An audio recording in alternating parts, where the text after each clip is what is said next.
Hello guys, welcome back to my channel राशप्रियाज blog. और আজকের কোচবিহারে আছি আর রাসের মেলায় যাব না, সেটা তো হতেই পারে না। তো আজকের আমি চলে যাচ্ছি রাস মেলাতে আর তোমাদের সাথে শেয়ার করব রাস মেলা কেমন হচ্ছে এখানে। তো চলো আমার সাথে ভিডিওটা দেখতে থাকো পুরোটা। আর আমার ভিডিওটা যদি তোমাদের ভালো লেগে থাকে তাহলে একটা লাইক, কমেন্ট এবং শেয়ার করবেন আর সাবস্ক্রাইব করে আমার পাশে থাকবেন। তো চলুন ভিডিওটা স্টার্ট করা যাক। Let's go. আমরা মেলাতে চলে এসেছিলাম। টোটোটা কিছুটা আগেতেই আমাদের নামিয়ে দিয়েছিল। এখন আমরা হেঁটে হেঁটে মেলা দিকে যাচ্ছি। মেলাটা এত বড় হয় যে কি বলবো, এত ধরনের দোকান থাকে, ব্ল্যাঙ্কেট, শাড়ি, চাদর, জামা কাপড়, কি থাকে না, প্রচুর জিনিস থাকে। আর এই ফুলের দোকানগুলো দেখলে তো যেন মনে হয় এখানে দাঁড়িয়েই থাকি, এত সুন্দর দেখতে লাগে এই ফুলগুলো। আমরা এই ফার্স্ট টাইম রাসমেলাতে কোচবিহারে আছি, তার জন্য কখনো এর আগেতে ভালোভাবে রাসমেলাটা ঘুরিনি।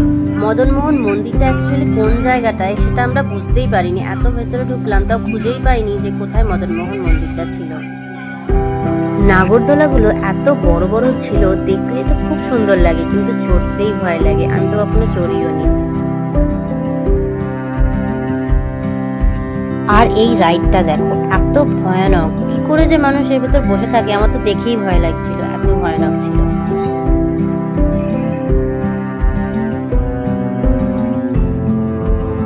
মেলায় এসেছি আর কানের দুল কিনবো না, সেটা হতেই পারে না।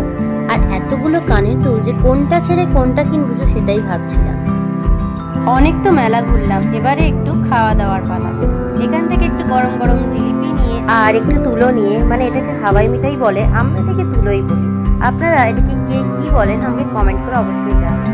তারপর আমরা আবার মেলার দিকে চলে গেলাম। প্রথমেই বললাম না, ফুলের দোকান দেখলেই দাঁড়াতে ইচ্ছা করে। তারপর এখানে একটা বেগুনির দোকান দেখে দাঁড়িয়ে পড়লাম। বেগুনিটা যা গরম ছিল আমি তো ধরতেই পারছিলাম না, তার সাথে কিন্তু টেস্টিও ছিল। এরপর আমরা এক জায়গায় দাঁড়িয়ে আইসক্রিমই খাচ্ছিলাম। হঠাৎ করে চোখে পড়লো একটা দাদা অনেকগুলো বেলুন একসাথে নিয়ে যাচ্ছে। দেখে আর মনে পড়ে গেল যে সেই ছোটবেলায় এইগুলো নেওয়ার জন্য কি বায়না করতাম। তারপর মেলা থেকে বেরোনোর পরে এই ফুলের দোকানগুলো দেখতে পেলাম। এখান থেকে একটু ফুল নিয়ে আমরা চলে গেলাম বাড়িতে। তো ভিডিওটা এখানেই শেষ করছি। আবার দেখা হবে নতুন কোনো ব্লগের সাথে। আর এই ভিডিওটা ভালো লাগলে অবশ্যই লাইক, কমেন্ট এবং সাবস্ক্রাইব করে আমার পাশে থাকবেন। তো চলুন, বাই।